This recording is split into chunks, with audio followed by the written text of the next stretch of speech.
The fluorescent lights buzzed overhead, casting everything in harsh white light. I stood in Trauma Bay 3, pulling on fresh gloves, the latex snapping against my wrists. It was 9:47 p.m. on a Tuesday, my second week of night shifts at Hospital St. Halstead. The ER had been steady all evening. Nothing catastrophic, just the usual flow of chest pains, minor fractures, fevers that wouldn't break. Then the ambulance doors burst open. 2 paramedics rushed in, pushing a gurney between them. The wheels rattled across the polished floor, squeaking slightly on the turns. On the stretcher, a woman, early 30s maybe, curled on her side, arms wrapped protectively around her ribs. Her breathing was shallow, rapid, female, approximately 32 years old, one of the paramedics called out. He was older, with gray at his temples and the weathered look of someone who'd seen too much. Possible rib fractures, multiple contusions, altered mental status, found at the bottom of a staircase in her apartment building on Riverside Drive. I moved closer, my shoes squeaking on the tile. The smell of blood and sweat filled my nostrils. The woman's face was turned away from me, but I could see the damage. A dark bruise bloomed across her left cheekbone, the skin swollen and discolored. Her lip was split, crusted with dried blood that had darkened to almost black.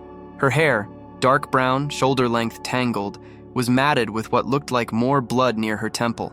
BP's 110/70, the other paramedic continued. She was younger, blonde ponytail pulled tight, her movements efficient. Heart rate 95, respiratory rate 22. She's been in and out of consciousness since we picked her up. GCS was 9 in the field, improved to 12 en route. Dr. Callahan appeared beside me like a ghost, her white coat pristine despite the late hour. Her expression was sharp, focused, the look of someone who'd done this 1,000 times and would do it 1,000 more. "Let's get her on the monitor," she said, her voice cutting through the controlled chaos. "I want a full trauma workup. Chest x-ray, CT of the head and spine, CBC, CMP, coags, type and screen. Reyes, check her pupils and get me a full neuro exam." I stepped to the head of the gurney. "Ma'am, can you hear me? I'm Dr. Reyes. You're at Hospital St. Halstead. We're going to take care of you." No response. Her eyelids didn't even flutter. I gently turned her face toward me, supporting her head carefully in case of spinal injury. Her skin was cool to the touch, pale. I lifted one eyelid carefully, shining my penlight into her eye. The pupil constricted normally, a tight black circle shrinking in the light. Same with the other eye. "Pupils equal and reactive," I reported, my voice steady despite the adrenaline coursing through me. 3 millimeters bilaterally, no obvious facial asymmetry.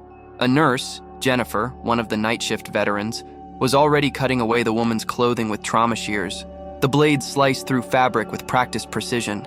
A plain white t-shirt, now stained with blood and dirt, fell away in pieces. Gray sweatpants followed, revealing pale legs marked with scrapes and bruises. And then I saw them. Bruises. Dozens of them. Not just on her face, not just from the fall.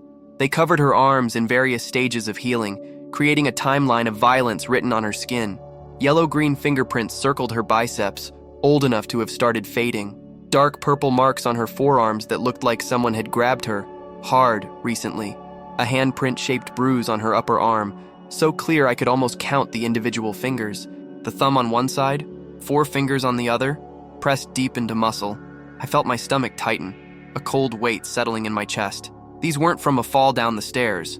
Falls created impact injuries, scrapes along one side from sliding, maybe a broken wrist or collarbone from trying to catch yourself, bruises on bony prominences, hips, knees, elbows. Not fingerprints, not grip marks, not the defensive bruising pattern I was seeing on her forearms. Dr. Callahan saw them too.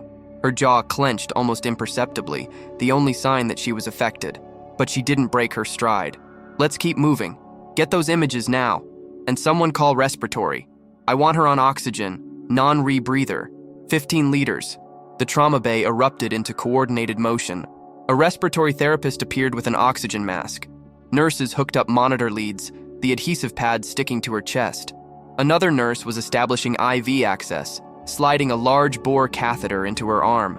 The monitor beeped to life, displaying her vital signs in glowing green numbers. I performed the rest of my neurological exam. She was starting to respond more, her eyes fluttering open periodically. She could move all 4 extremities. No obvious deficits. GCS had improved to 14. She was waking up. As the team worked around her, a ballet of practiced efficiency, I heard a voice from the doorway. "Is she okay?" Please tell me she's okay. I turned. A woman stood just inside the trauma bay, her hands pressed against the doorframe. Late 20s, maybe early 30s, dressed in dark jeans and a burgundy sweater that looked expensive. Her face was tight with worry, eyes wide and wet. She had the same dark hair as the patient, the same delicate bone structure, the same shape to her eyes and mouth. Sisters. Had to be. Are you family? I asked, moving toward her. I'm her sister, Emma Russo. She stepped closer, trying to see past the nurses and equipment. Her voice was strained, breathless. Is she going to be okay? Please, I need to know if she's okay. We're doing everything we can, I said, keeping my voice calm, professional. Can you tell me what happened? Emma's eyes filled with tears that spilled over, running down her cheeks. She wiped at them frantically. She fell down the stairs at her apartment building. We live together on the 4th floor, and the stairs, they're old, narrow, kind of steep. I was at work when it happened. I got a call from a neighbor, Mrs. Patterson from 3B. She heard Olivia scream, and then this horrible crashing sound. By the time I got there, Olivia was unconscious at the bottom of the stairs. There was so much blood, I thought she was dead. Her voice broke on the last word. What's your sister's full name? I asked, pulling out my phone to enter the information. Olivia Marie Russo. I typed it in. And does Olivia have any medical conditions we should know about? Any allergies to medications? No, nothing. She's completely healthy. Never been sick a day in her life, really. No allergies that I know of. She doesn't even take vitamins. Emma wiped her eyes again, smearing mascara across her cheek. It was a stupid accident. She was probably carrying groceries or something, not paying attention.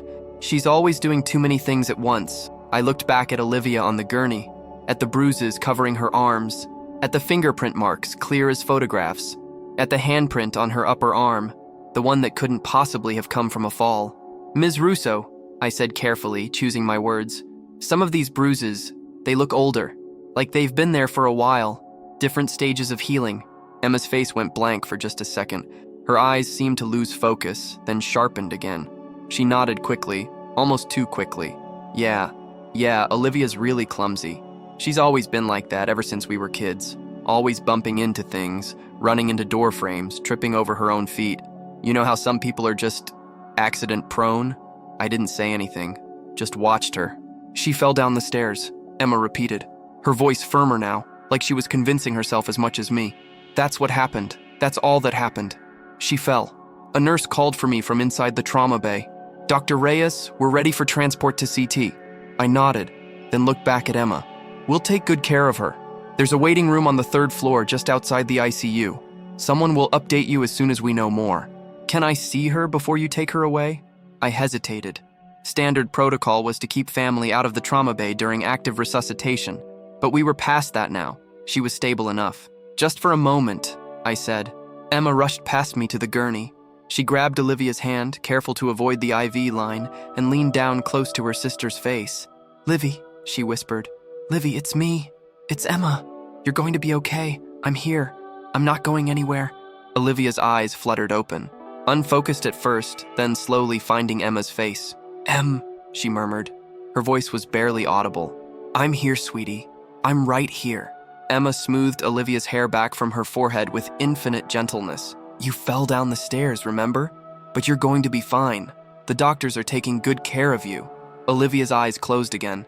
We need to take her now, Jennifer said gently. Emma straightened, releasing her sister's hand slowly, reluctantly. I love you, Livy. We wheeled the gurney out, heading toward the elevators that would take us to radiology. I glanced back once. Emma stood in the doorway of the trauma bay, arms wrapped around herself, watching us leave, and something about her expression, something I couldn't quite name, sent ice through my veins. Olivia Russo was admitted to the ICU with 2 fractured ribs, a mild concussion, and multiple contusions across her body. The CT scans came back clean. No brain bleed, no epidural or subdural hematoma, no spinal injury. Lucky, considering how far she'd apparently fallen. 12 stairs, according to Emma. 12 steep, narrow stairs in an old building with no handrail. Her ribs would heal on their own with rest and pain management. The cuts and bruises would fade. Physically, she'd be fine in 6 to 8 weeks. But something about this case didn't sit right with me. I couldn't stop thinking about those bruises, the pattern of them, the different stages of healing. Yellow bruises from weeks ago.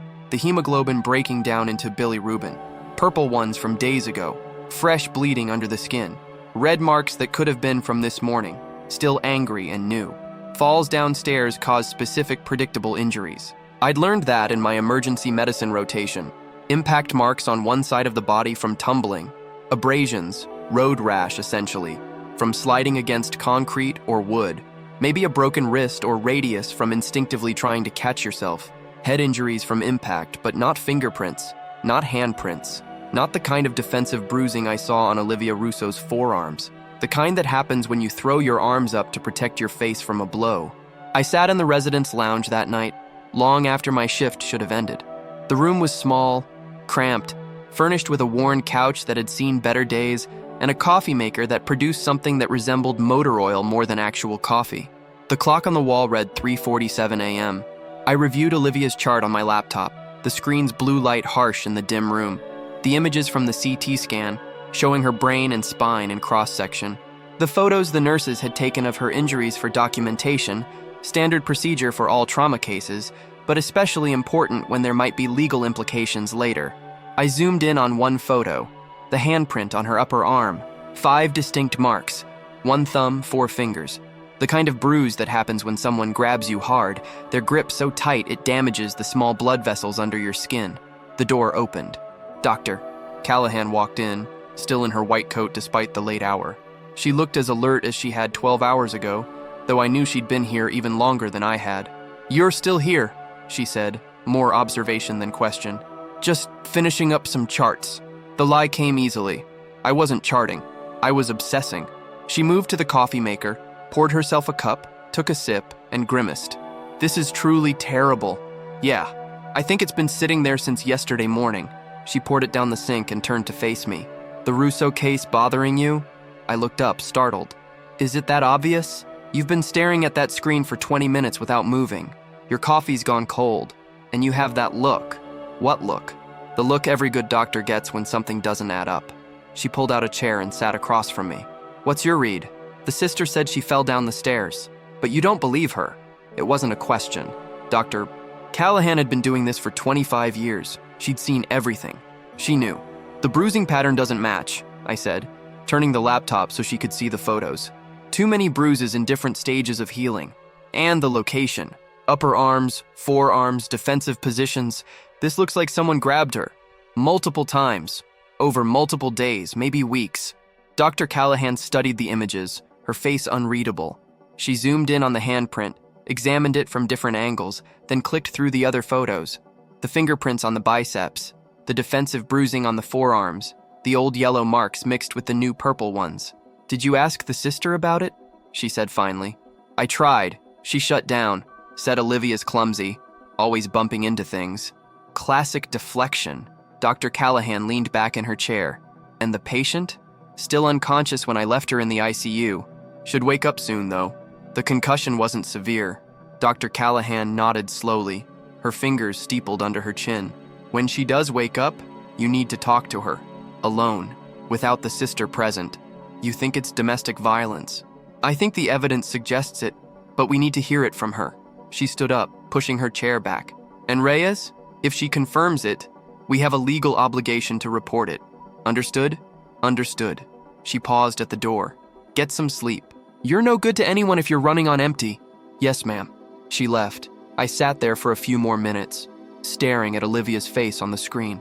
Even unconscious, even bruised and battered, there was something about her expression, a sadness that seemed bone deep, a weariness that had nothing to do with physical exhaustion, like she'd been carrying this for a long time, like she was tired of carrying it. I finally closed the laptop and headed home. The hospital parking lot was nearly empty at this hour, just a few scattered cars under the orange sodium lights. The night air was cool, crisp, carrying the smell of rain that hadn't fallen yet. I drove home on autopilot, my mind still in that trauma bay, still seeing those bruises, still hearing Emma's voice. She's always been clumsy, always bumping into things. The same excuse abusers had been using for decades, centuries probably. She fell. She's clumsy. She bruises easily. She walked into a door. Lies wrapped in concern. Control disguised as care. The next morning, though morning felt like a generous term for 6 a.m. after only 2 hours of sleep. I stopped by the ICU before rounds. The unit was quiet at this hour. Most of the patients were still asleep. Monitors beeped softly, a symphony of heartbeats and respirations. A nurse sat at the central station, charting on a computer, a cup of coffee steaming beside her. "Good morning, Dr. Reyes," she said quietly. Night shift ICU nurses had mastered the art of speaking without disturbing patients. "Morning, Sarah. How's the patient in bed 7, Olivia Russo? Woke up about an hour ago. She's alert, oriented, pain-controlled, vitals stable." Sarah pulled up Olivia's chart. "She's asking for her sister. Has Emma been here? Left around midnight. Said she'd be back this morning." Good. That meant I had a window. I walked to bed 7 and knocked softly on the door frame, though the room had no door, just a curtain that could be pulled for privacy. Olivia was awake. She lay in bed propped up at a 30-degree angle, her dark hair spread across the white pillow. The morning light from the window cast her face in soft shadows, making the bruises look even worse. Her left eye was swollen nearly shut, the skin around it a deep purple that was already starting to turn black. "Miss Russo, I'm Dr. Reyes. I treated you when you came in last night. How are you feeling?" She turned her head slightly toward me, winced at the movement. "Everything hurts," she said quietly. Her voice was hoarse, scratchy, like she'd been screaming. Maybe she had been. "That's to be expected. You have 2 fractured ribs and a concussion. We're managing your pain with medication, but it's going to take some time to heal. The ribs especially. They're painful, but they'll mend on their own." She nodded almost imperceptibly. I pulled up a chair and sat down, lowering myself to her eye level. "Do you remember what happened?" A pause. She stared at the ceiling, her jaw working. "Then, I fell. Down the stairs?" "Yeah."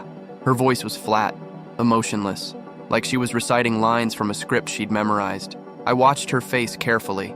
She wasn't looking at me, just staring at the ceiling tiles, counting them maybe, or finding patterns in the acoustic perforations. "Ms. Russo, Olivia, can I ask you about these other bruises? The ones on your arms?" Her jaw tightened, the muscle jumped. "I bruise easily. Some of these are old, weeks old maybe. I'm clumsy." The same words Emma had used, exactly the same words. I leaned forward slightly. "Olivia, I need you to know that you're safe here. Whatever you tell me stays between us, protected by doctor-patient confidentiality. But if someone is hurting you, no one's hurting me," she said quickly. Too quickly. Her breathing picked up. The monitor's beeping accelerated. "I fell down the stairs, that's all. That's what happened. The bruising pattern suggests—" "I said I fell." Her voice was sharp now, louder, final. She still wasn't looking at me. Can you please leave me alone? I'm tired. I just want to sleep." I sat back, recognizing the wall she'd thrown up. I'd hit it. Hard. "Okay," I said softly. "But Olivia, if you change your mind, if you want to talk about anything, I'm here. Anytime, day or night." She didn't respond, didn't even acknowledge I'd spoken. I stood up and walked toward the door. "Dr. Reyes?" I turned. She was looking at me now, finally. Her eyes were dark, wet, filled with something I couldn't quite name. Fear, maybe. Or shame. Or both. "Yeah?" She opened her mouth, closed it, opened it again. "Thank you," she said finally, for taking care of me." "Of course." I waited, hoping she'd say more, but she just turned her head back toward the ceiling. I left. In the hallway, I nearly collided with Emma. She was walking toward Olivia's room, carrying a bag from a nearby cafe.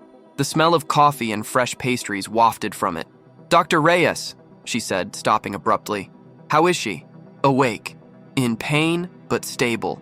Relief washed over her face like a wave. "Oh, thank God. Can I see her?" "Of course." She started past me, then paused, turned back. Did she say anything? About what happened?" I looked at her carefully. Her face was open, concerned, exactly what a worried sister should look like. But something about the question felt off. The phrasing. Did she say anything about what happened? Not, "How is she feeling?" Not, "Is she in a lot of pain?" Not, "When can she come home?" But, did she say anything? "She said she fell down the stairs," I replied, watching Emma's reaction. Emma nodded, maybe a bit too vigorously. "Good, that's good. I wanted to make sure she was remembering things correctly. With the concussion and everything, I was worried her memory might be affected. Concussions can cause some temporary confusion," I said carefully, "but her neurological exam was good. She seems to be remembering events clearly. Right, of course. Emma shifted the bag from one hand to the other. I brought her some breakfast. She hasn't eaten since yesterday morning. She must be starving. The nurses can help her with that. She might have some nausea from the concussion, so she should start slow. I'll make sure she does.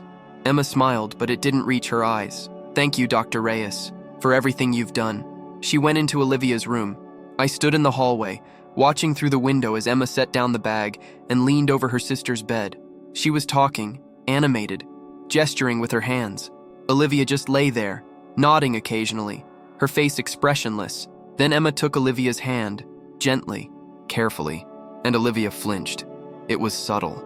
So subtle I almost missed it. Just a small tensing of her shoulders, a barely perceptible pulling away. But it was there.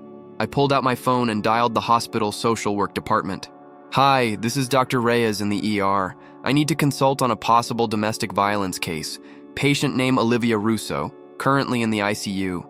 The social worker's name was Patricia Chen. She was in her 50s with short gray hair cut in a practical bob and eyes that looked like they'd seen every form of human suffering and still managed to find compassion. She wore comfortable shoes and carried a worn leather bag that probably contained half the resources she needed to help people rebuild their lives. We met in a small conference room near the ICU, one of those windowless rooms with a table, 4 chairs, and a whiteboard that someone had forgotten to erase. Old meeting notes about staffing schedules were still visible in blue marker. Tell me about the case, Patricia said, pulling out a notepad and a pen that looked older than I was.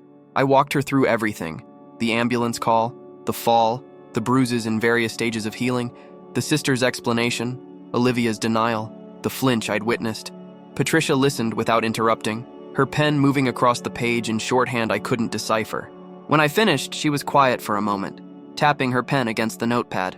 The sister was with her when she came in? She asked finally. She arrived shortly after the ambulance, said a neighbor called her. And she's been here since? Left around midnight last night, came back this morning. She's in the room with Olivia now. Patricia nodded slowly, a grim understanding settling over her features. Classic controlling behavior. Never leaving the victim alone long enough for them to talk to someone, making sure the story stays consistent, reinforcing the narrative. You think the sister is the abuser? It fits the pattern. She set down her pen and looked at me directly. Female abusers are less common than male ones, but they absolutely exist. And familial abuse, especially between siblings, often goes severely unreported because of the complex emotional dynamics. There's loyalty. There's love, even when it's twisted. There's often financial dependence. And there's shame. A deep shame that makes victims think they somehow deserve it or caused it. She stood up, gathering her notes. I'll talk to Olivia. Alone. It might take time to get her to open up, but we'll try. Sometimes victims need to hear from someone outside the medical team. Someone whose only job is to help them, not to treat their injuries. What if she keeps denying it? Patricia gave me a sad smile. Then we document what we see. Every bruise, every inconsistency, every flinch. And we keep the door open. We give her resources. We let her know that help is available whenever she's ready. We can't force her to accept help, Dr. Reyes. We can't save people who aren't ready to be saved, but we can make sure they know how to save themselves when the time comes. I watched through the window as Patricia entered Olivia's room. Emma had left about 20 minutes earlier, said she needed to go home, shower, change clothes, maybe pick up some of Olivia's things from the apartment. She'd be back in a few hours. It was the first time Olivia had been alone since she'd arrived at the hospital. Patricia pulled up a chair, just like I had. She sat down at Olivia's eye level, making herself non-threatening, approachable, started talking. I couldn't hear the words through the glass, but I could see the body language. Olivia was tense, defensive, her arms crossed over her chest despite the pain it must have caused her fractured ribs. Her face was turned away slightly, not making eye contact. Patricia kept talking, patient, calm, no pressure, just present. 5 minutes passed, then 10, then something changed. Olivia's face crumpled. Her carefully maintained composure shattered like glass. Her shoulders started to shake. She was crying, not quiet tears, deep, wrenching sobs that made her whole body convulse. Patricia moved closer, placing a gentle hand on Olivia's arm. Olivia flinched at first, that same instinctive recoil, then slowly relaxed, leaned into the touch like someone dying of thirst finding water. The tears came harder. Her whole body trembled with them. 15 years of pain, maybe more, pouring out in that sterile ICU room. I turned away, giving them privacy. Whatever was happening in that room was sacred. A moment of breaking that was also, somehow, a moment of healing. 15 minutes later, Patricia emerged. Her face was grim. Her eyes were red. Even social workers, people who dealt with trauma every single day, weren't immune to the weight of it. "It's the sister," she said quietly. "Emma's been abusing her for years." The confirmation hit me like a physical blow, even though I'd suspected it. Knowing and knowing are two different things. "How long?" I asked.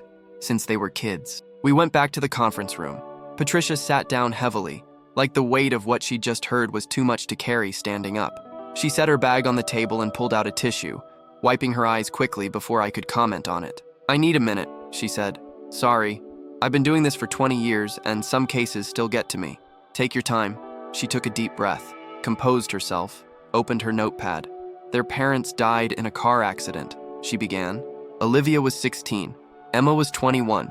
Emma became her legal guardian." I sat down across from her, my hands clasped on the table. According to Olivia, it started small. So small she didn't even recognize it as abuse at first. Emma would criticize her clothes, tell her they made her look fat or slutty. She'd monitor her phone calls, demand to know where she was every minute of the day. She'd isolate her from friends, telling Olivia that her friends were bad influences, that they didn't really care about her, that Emma was the only one who truly loved her. Patricia's voice was clinical, but I could hear the emotion underneath, the anger. Then it escalated. Emma would scream at her over tiny things, leaving a dish in the sink, coming home 5 minutes late, not folding the laundry the right way. She'd throw things, break Olivia's possessions, punch walls, kick furniture. And the physical abuse started about 5 years ago. Emma would get angry, usually over something incredibly minor, something Olivia did wrong, and she'd lash out, grabbing Olivia's arms hard enough to bruise, shoving her into walls, slapping her across the face. Patricia flipped a page in her notebook. It got worse over time, more frequent, more violent. Emma started using objects, a hairbrush, a phone, once a frying pan. Olivia has scars on her back from being hit with a belt. She showed them to me. I felt sick. And the fall down the stairs? Wasn't a fall. Emma pushed her. They were arguing about Olivia wanting to move out, get her own apartment. Olivia had been saving money in secret, hiding it in a book. She'd found a place, was about to sign a lease. Emma found out. Patricia's hands tightened on her pen. Emma lost it. Completely lost it. Started screaming that Olivia was ungrateful, that after everything Emma had sacrificed, this was how Olivia repaid her. That Olivia was abandoning her, that she was selfish and cruel and didn't deserve Emma's love. And then, Olivia tried to leave, grabbed her purse, headed for the door. Emma grabbed her, tried to stop her. Olivia pulled away. They struggled at the top of the stairs, and Emma shoved her, hard, with both hands. Olivia went backwards down the entire flight. I closed my eyes, seeing it. The terror, the helplessness, the pain. Olivia said she thought she was going to die, Patricia continued softly. She hit her head on the wall about halfway down. Everything went black. The next thing she remembers is waking up here. Jesus Christ.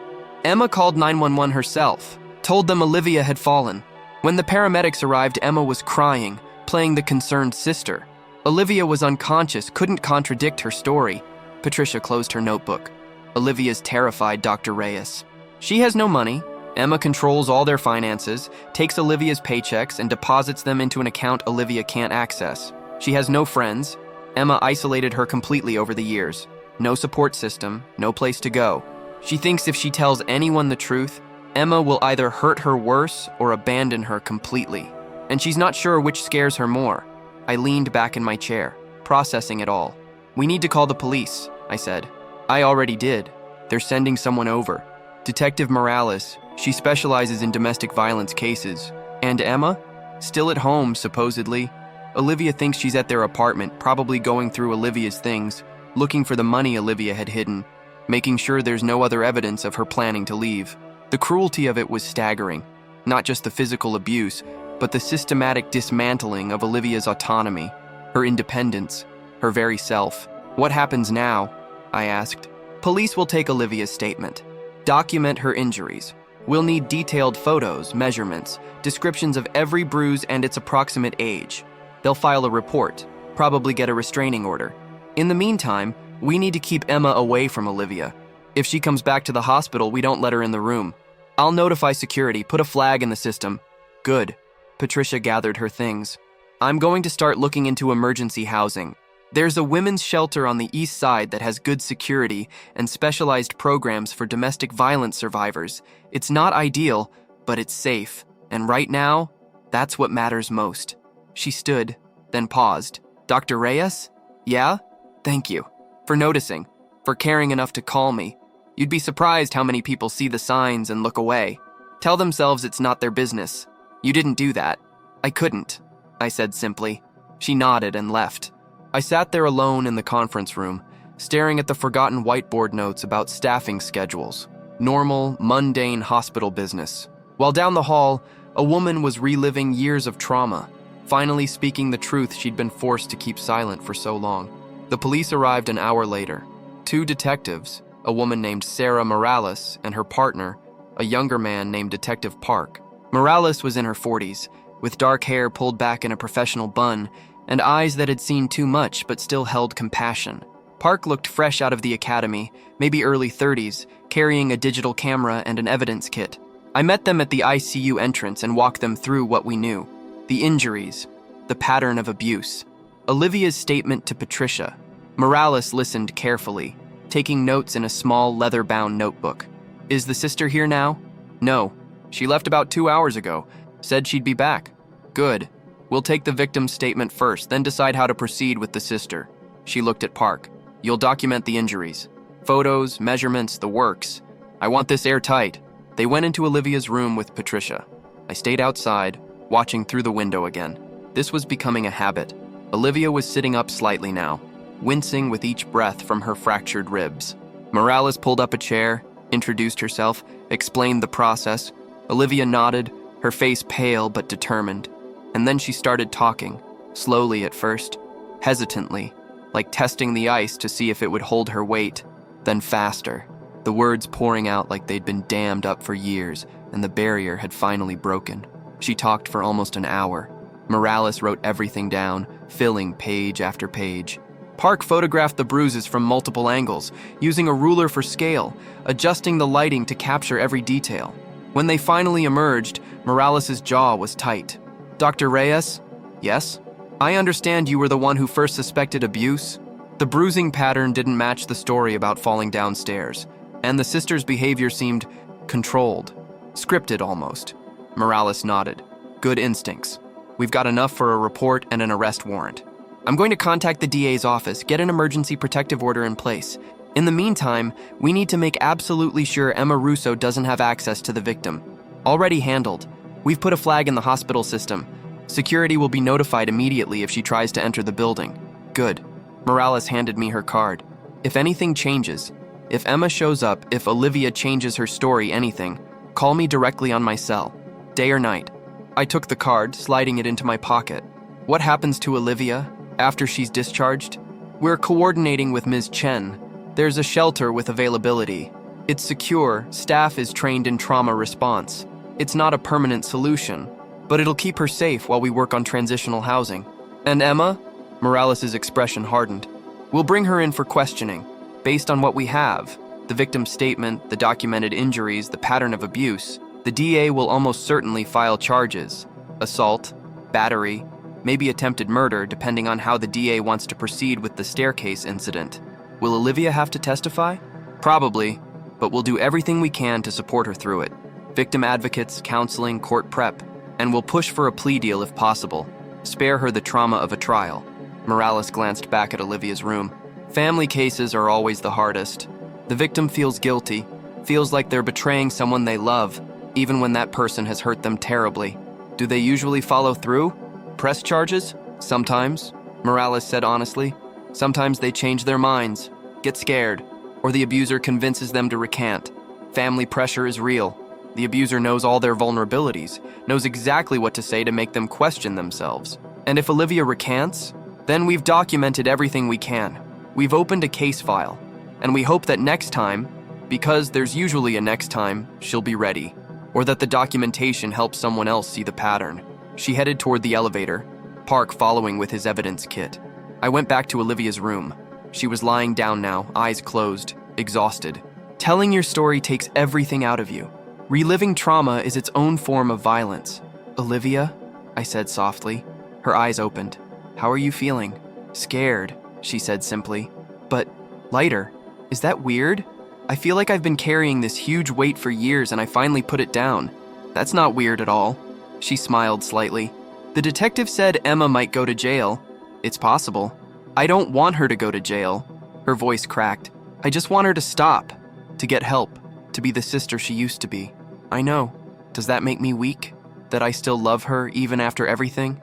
I pulled up the chair and sat down. No, it makes you human. Love doesn't just shut off because someone hurts you, especially when that someone is family. She wasn't always like this, Olivia said, staring at the ceiling. When we were kids, before our parents died, she was kind, protective. She taught me how to ride a bike, how to braid my hair. When I had nightmares, she'd let me sleep in her bed. Tears slid down her temples. After the accident, she changed. It was gradual at first. The stress of taking care of me, working 2 jobs, trying to pay the mortgage. I understood. I tried to be good, to not cause problems. But it was never enough. I was never enough. Olivia, none of this is your fault. I know. Logically, I know that. But there's this voice in my head, Emma's voice, telling me I'm ungrateful, telling me I deserve it, telling me no one else will ever love me the way she does. She looked at me. How do I make that voice go away? Time, I said, and therapy, and distance, and surrounding yourself with people who show you what real love looks like, not control, not violence, but actual love.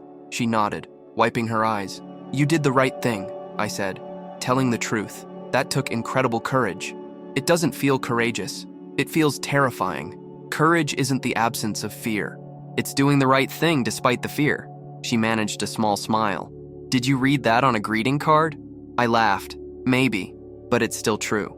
That evening, Emma came back. I was finishing up my shift, charting on a patient with pneumonia, when I got a call from ICU security. Dr. Reyes, we've got a situation up here. Emma Russo is at the entrance, demanding to see her sister.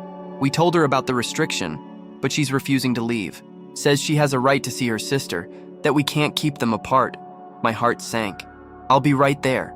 I took the stairs 2 at a time, my legs burning by the time I reached the ICU on the 4th floor. The waiting room was small, cramped, filled with uncomfortable plastic chairs and outdated magazines. Emma stood in the middle of it, her face flushed, her voice raised. You can't keep me from seeing my sister. I'm her family. I'm all she has. A security guard, Marcus, a large man I'd seen around the hospital, stood between her and the ICU doors, his arms crossed. His posture was non-threatening but firm. Ma'am, I've already explained. Hospital policy. I don't care about your policy. Emma's voice cracked, raw emotion bleeding through. She needs me. She's scared and alone and she needs me. I've taken care of her entire life. You can't just... Ms. Russo, I said, approaching carefully. She spun toward me, and for a second I saw relief flash across her face. Dr. Reyes, thank God.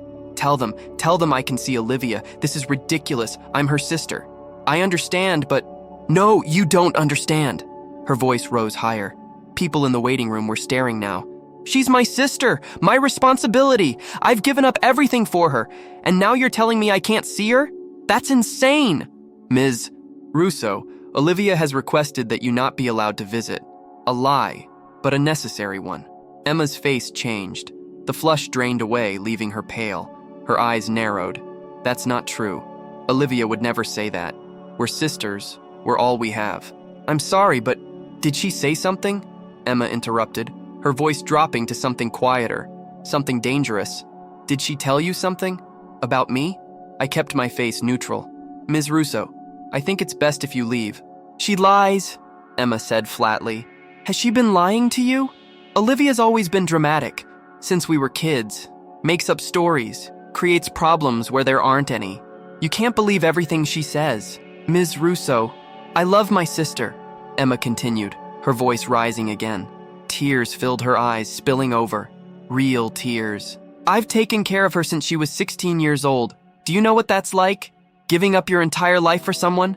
I was 21. I had plans, dreams, and I gave up all of it, to raise her, to keep a roof over her head, to make sure she graduated high school, college, Everything.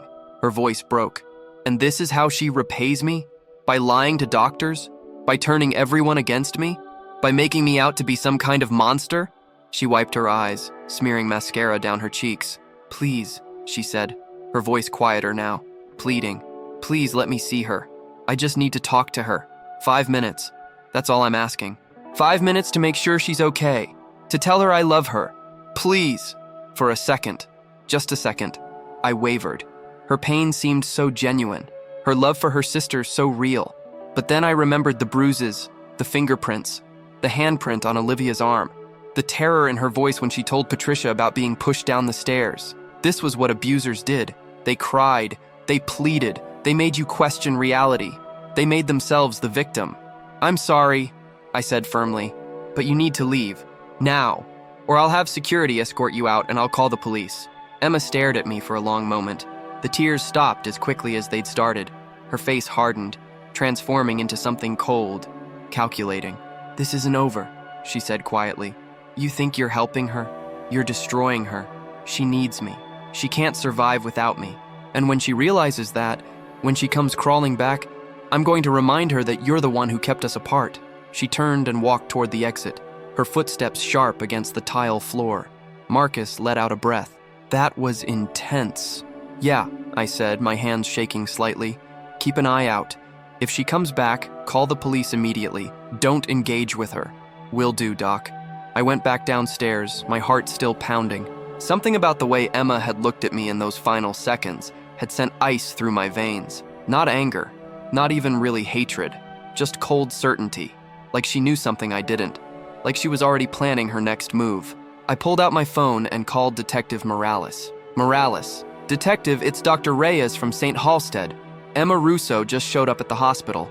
We turned her away, but she made some concerning statements. What kind of statements? I repeated Emma's words. The accusations, the manipulation, the veiled threat. Morales was quiet for a moment. We were planning to bring her in tomorrow morning for questioning. I'll move that up. We'll pick her up tonight. Is that safe? For Olivia, I mean. If Emma knows you're coming for her, we'll have a unit watching the apartment. If she tries to leave, we'll intercept, and we'll increase security at the hospital. Thank you. Dr. Reyes, you did the right thing. I know it doesn't feel good right now, but you did the right thing. She hung up. I stood in the stairwell, the fluorescent lights humming overhead, and hoped she was right. That night, I couldn't sleep.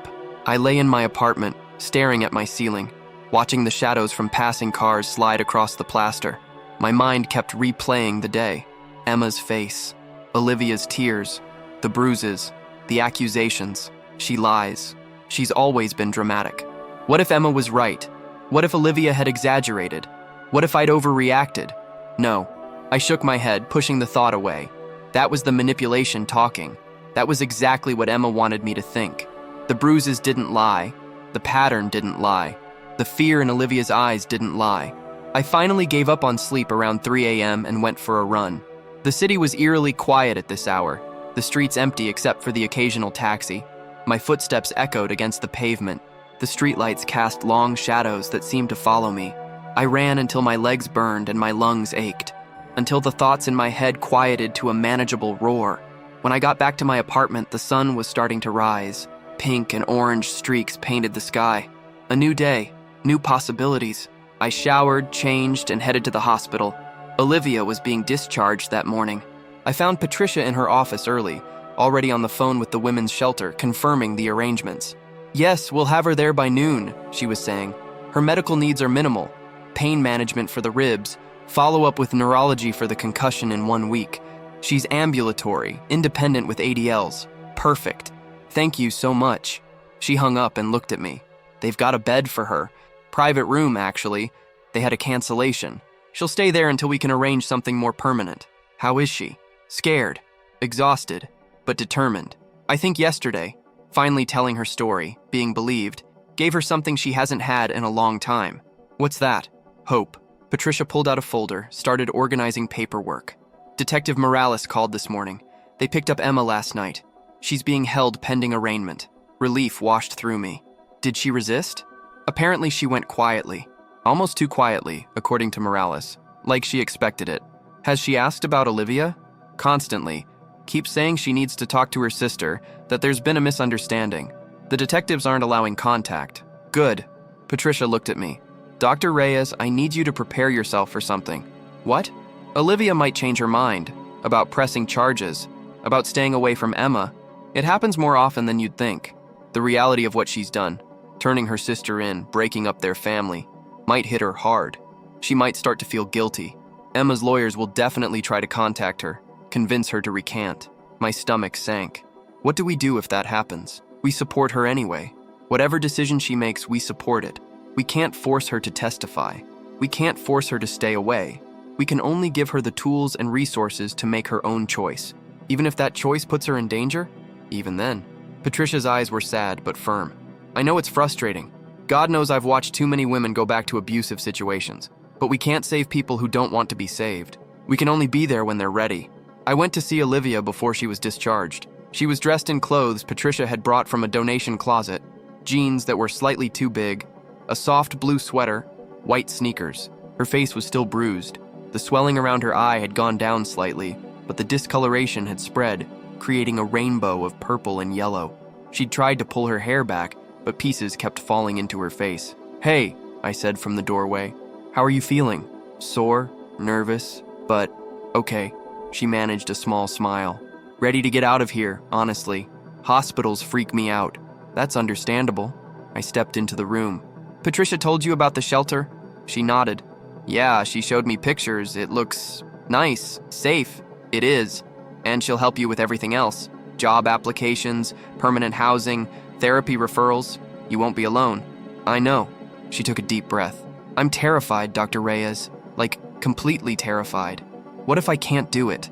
What if I'm not strong enough?" "You are," I said. "You survived 15 years of abuse. That takes incredible strength. Surviving isn't the same as living." Her voice was quiet. "No, but it's the first step. And you've already taken it." Tears filled her eyes. "I keep thinking about Emma, about how scared she must be, in jail, alone, and I feel guilty, like this is my fault. It's not your fault, but she's my sister, my only family, and I put her in jail." I pulled up a chair. "Olivia, you didn't put her in jail. Her actions did. Her choices. She chose to hurt you. She chose to push you down the stairs. She chose to control you, to isolate you, to make you afraid. You're not responsible for the consequences of her choices." She wiped her eyes. I wish she could be who I needed her to be. My sister, my protector, not what she became." "I know." We sat in silence for a moment. Then Olivia said, "Can I ask you something?" "Of course. Do you think people can really change? Like, fundamentally change who they are?" I thought about it. About all the patients I'd seen, fighting their own demons. About the ones who succeeded and the ones who didn't. "I think people can change," I said finally. "If they truly want to. If they're willing to do the deep, hard work. But they have to choose it themselves. No one can choose it for them." She nodded slowly. "Emma used to be different. When we were kids, before the accident. She was kind, funny. She'd braid my hair and make up stories to tell me at bedtime. After our parents died, she tried so hard to be what I needed. I saw her crying in the bathroom sometimes, late at night when she thought I was asleep. She was struggling too. That doesn't excuse what she did to you. I know it doesn't. But I keep thinking, maybe that person is still in there. Maybe if she gets help, real help, that Emma could come back." "Maybe," I said gently. "But Olivia, you can't fix her. You can only fix yourself." She looked at me, her eyes wet. "I don't even know who I am without her. She's been the center of my world for so long. Everything I did because she told me to, or because I was trying not to make her angry. Who am I if I'm not her sister? That's what you're going to find out. And I think you're going to be amazed by the person you discover." A knock on the door. Patricia appeared, holding a small bag. "Ready?" Olivia stood up, wincing as her ribs protested. "Yeah, let's go." I walked with them to the hospital entrance. The morning was bright, clear. A taxi waited at the curb. Olivia turned to me one last time. "Thank you, Dr. Reyes, for seeing me, for caring, for saving my life." "You saved your own life," I said. "I just helped you see that you could." She hugged me carefully, mindful of her ribs. Then she got into the taxi. Patricia gave me a nod and got in beside her. I watched the taxi pull away, disappearing into the morning traffic. and I stood there on the hospital steps, hoping desperately that this was the beginning of Olivia's new life, not the end of her courage. 3 days later, Emma's lawyer called me. I was in the middle of treating a patient with acute appendicitis when my phone buzzed. Unknown number. I almost didn't answer, but something made me pick up. Dr. Reyes, this is David Brennan. I'm representing Emma Russo. I felt my stomach drop. How did you get this number? Hospital directory. I have a few questions about my client's sister, Olivia Russo. I can't discuss my patients with you. I understand HIPAA, doctor. I'm not asking for medical information. I'm asking about your observations, about what my client allegedly did. Then you should talk to the police. I have. But see, there's a problem with their case. It's all based on hearsay. Olivia's statement, your interpretation of Bruises, the social worker's notes, but there's no actual evidence that Emma hurt her. I leaned against the nurse's station, gripping the phone. The evidence is written all over Olivia's body. Bruises can come from falling downstairs. That's literally what happened. Not these bruises, not in this pattern.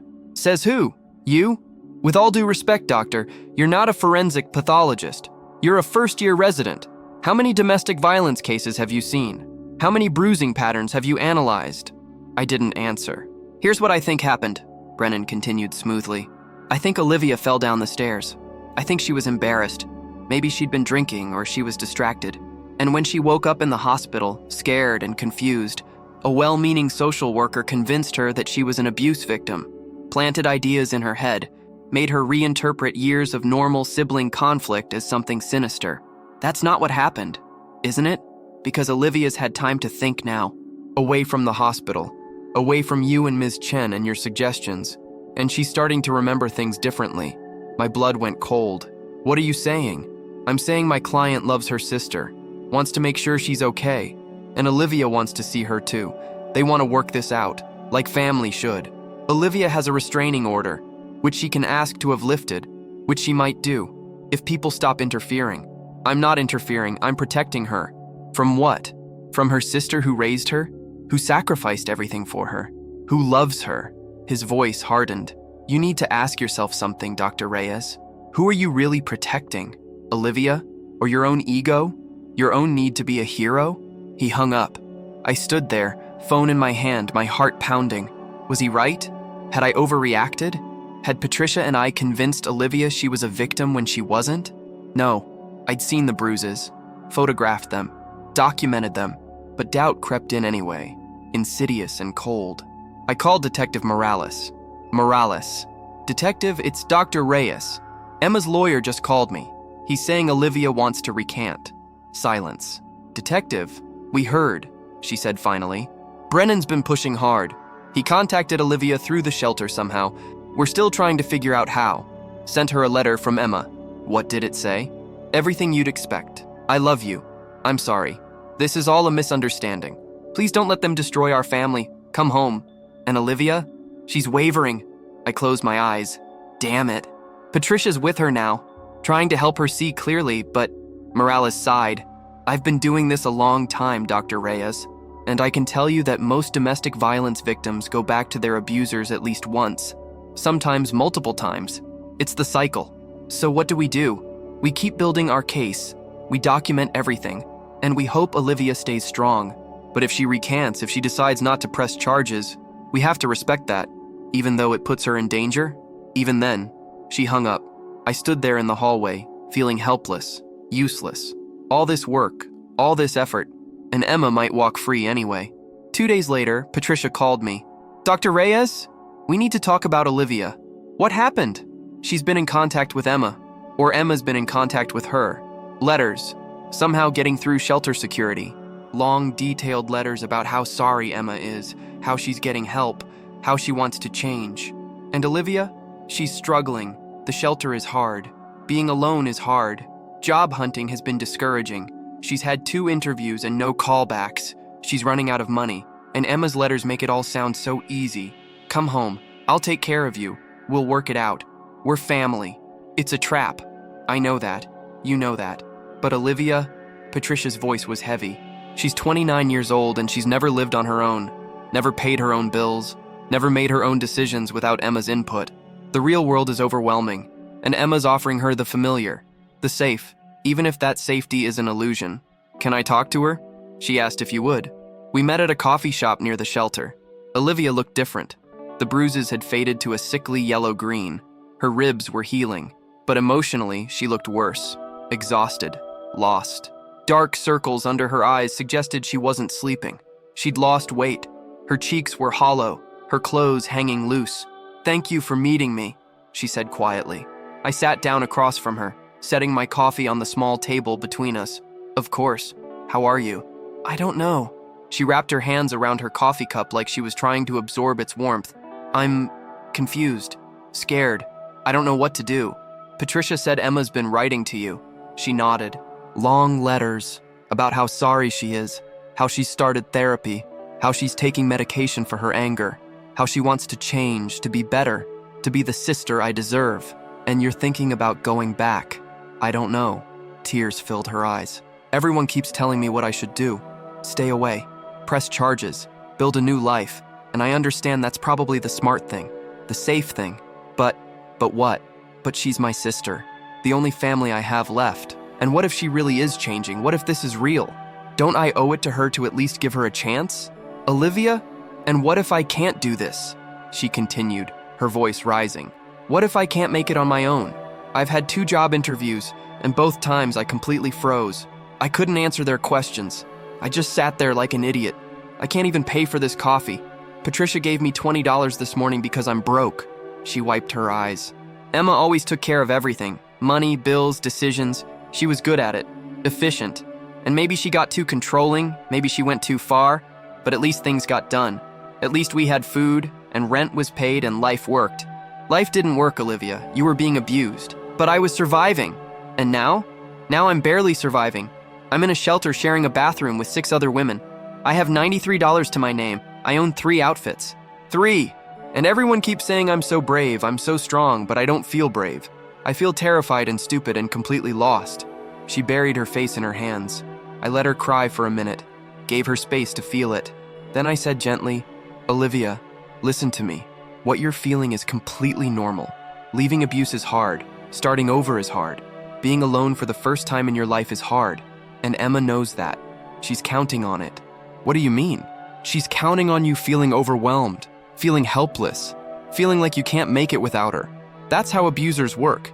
They create dependence. They make you believe you're incapable. And then when you try to leave, when things get hard, they swoop in and say, 'See, I told you, you need me.'" I leaned forward. "But Olivia, you don't need her. You're struggling right now, yes. But you're learning. You're building skills. You're becoming independent." And that scares her. Because if you succeed, if you prove you can make it on your own, she loses all power over you. "But what if I fail?" "Then you try again, and again, until you get it right. That's what everyone does. That's how life works." She wiped her eyes. "The letters make it sound so easy. That's because they're manipulation. Has Emma ever apologized before? After hitting you? After screaming at you?" Olivia nodded slowly. "And what happened after those apologies? She'd be good for a while, a few days, maybe a week. Then something would set her off and it would start again." "Exactly. This is the same pattern, Olivia. The same cycle. Abuse, apology, brief honeymoon period, then back to abuse. Over and over. The only way to break the cycle is to get out completely." She was quiet for a long time, staring into her coffee. "I just miss her," she whispered. "I miss my sister, the one who made me breakfast, the one who helped me with my homework, the one who held me when I cried after Mom and Dad died. I know you do, and that's okay. You're allowed to miss her. You're allowed to love her, even while acknowledging she hurt you. So what do? You keep moving forward, one day at a time, one small victory at a time. You nail the next job interview. You make a friend at the shelter. You save enough money to buy yourself a new shirt. You prove to yourself that you can do this." I reached across the table and took her hand. "And if Emma really changes, if she really does the work, goes to therapy, manages her anger, maybe someday you can have a relationship again, but on your terms. When you're ready, not before." She nodded, squeezing my hand. Okay. I won't respond to the letters. I'll keep going. I'll try." Relief flooded through me. Good. That's good. We sat there for a while longer, drinking coffee, talking about small things. The job search, the shelter, her plans to maybe take some online classes, When we parted ways, she hugged me. "Thank you," she said, "for not giving up on me, even when I was ready to give up on myself." "Never," I said. 3 months passed. The case against Emma moved forward slowly. The DA filed charges: aggravated assault, battery, criminal confinement. Emma's lawyer fought hard, arguing lack of evidence, claiming the prosecution's case was built on speculation. But Olivia stayed strong. She testified at the preliminary hearing, sat in that courtroom and told her story. Every detail, every bruise, every moment of fear. Emma's lawyer tried to break her, accused her of lying, of exaggerating, of being an ungrateful sister. Olivia didn't waver. "She pushed me down the stairs," she said clearly. "She hit me. For years. And I'm not going to pretend it didn't happen anymore." The judge found probable cause, ordered Emma to trial. Emma's lawyer pushed for a plea deal. The DA offered 3 years in prison, mandatory anger management and therapy, 5 years probation after release. Emma refused, insisted on her innocence, demanded a trial. So we waited. I didn't see Olivia during those 3 months, didn't hear from her. Patricia gave me occasional updates. She'd found a job in medical records at a different hospital. She'd moved into a small studio apartment. She was doing okay. Then one afternoon, I was grabbing lunch in the St. Halstead cafeteria when I saw her. She was sitting at a table near the window, eating a sandwich, scrolling through something on her phone. She looked completely different, healthy. Her face had filled out, color in her cheeks. Her hair was shorter, styled in a cute bob. She wore professional clothes, gray slacks, a white blouse, a cardigan. She looked like someone who had their life together. I hesitated, then walked over. "Olivia?" She looked up, and her whole face lit up with a genuine smile. "Dr. Reyes! Oh my God, hi! What are you doing here?" "I work here now, in medical records. Started 2 weeks ago." She gestured to the empty chair. "Please sit." I sat down, feeling oddly emotional. "This is wonderful. How are you?" "I'm good, really good, actually." She took a bite of her sandwich. "I have my own apartment now. It's tiny, like shower in the kitchen tiny, but it's mine. And this job is perfect. Good hours, benefits, nice people. I'm so glad." "Me too." She set down her sandwich and looked at me seriously. "I wanted to thank you for everything you did, for seeing what was happening, for not giving up on me when I almost gave up on myself. You did the hard part. You had the courage to leave, to stay gone." She nodded. It wasn't easy. There were so many days I wanted to call Emma. Days I convinced myself it would be different. But I didn't. I kept going. "Always, have you heard from her?" "Her lawyer keeps trying to contact me, asking me to change my statement, to say it was all a misunderstanding. But I've blocked all their numbers, refused all meetings." She looked out the window. "The trial's set for next month. How do you feel about that?" "Terrified, but ready. I'm going to testify. I'm going to tell the truth. And whatever happens after that, I'll deal with it." "You're incredibly brave." She laughed, but it was warm, not bitter. "I don't feel brave. I feel like I'm making it up as I go along. That's what courage is, doing the right thing even when you're scared."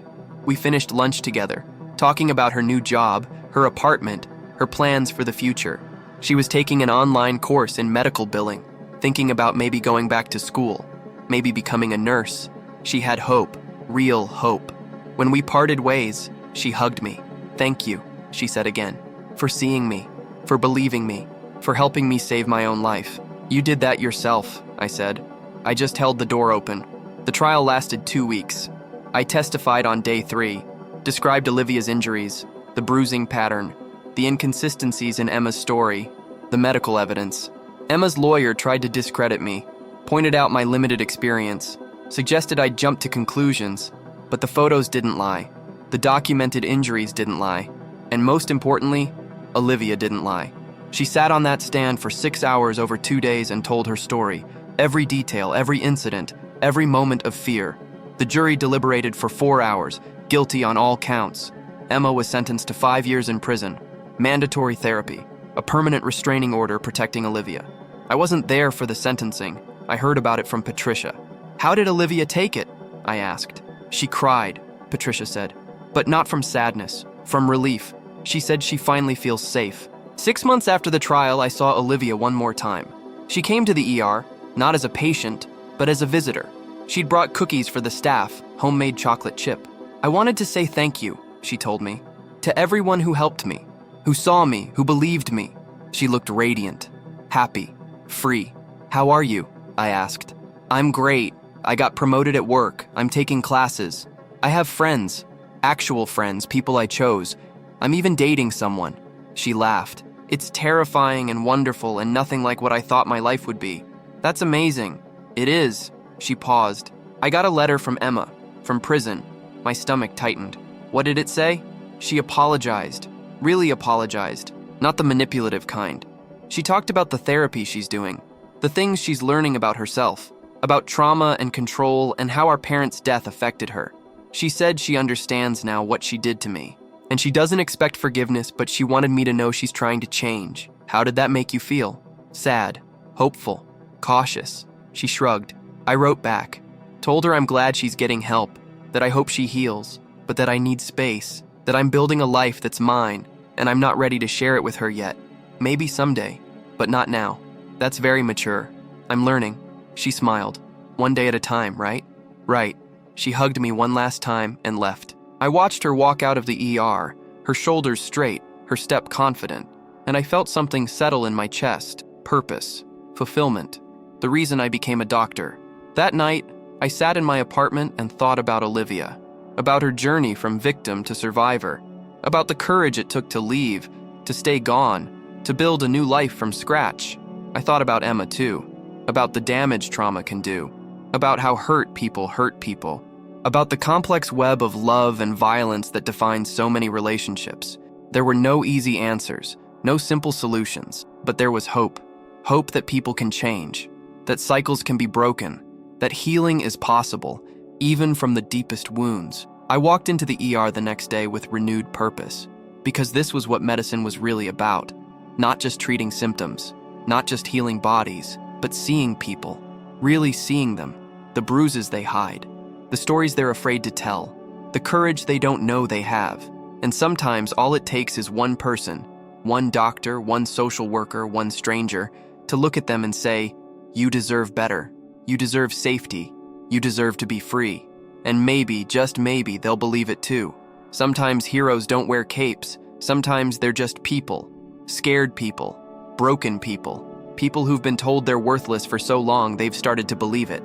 Until someone shows them different. Until someone holds up a mirror and says, "This is who you really are.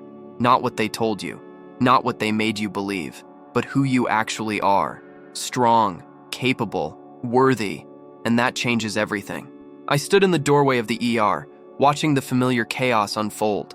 A child with a fever, an elderly man with chest pain, a teenager with a sprained ankle. Each one a story, each one a life, each one deserving of being seen. And I was here to see them. Not because I had all the answers, but because I was willing to look, to really look, beyond the surface, beyond the lies, beyond the excuses, to the truth underneath. Because that's what medicine is really about.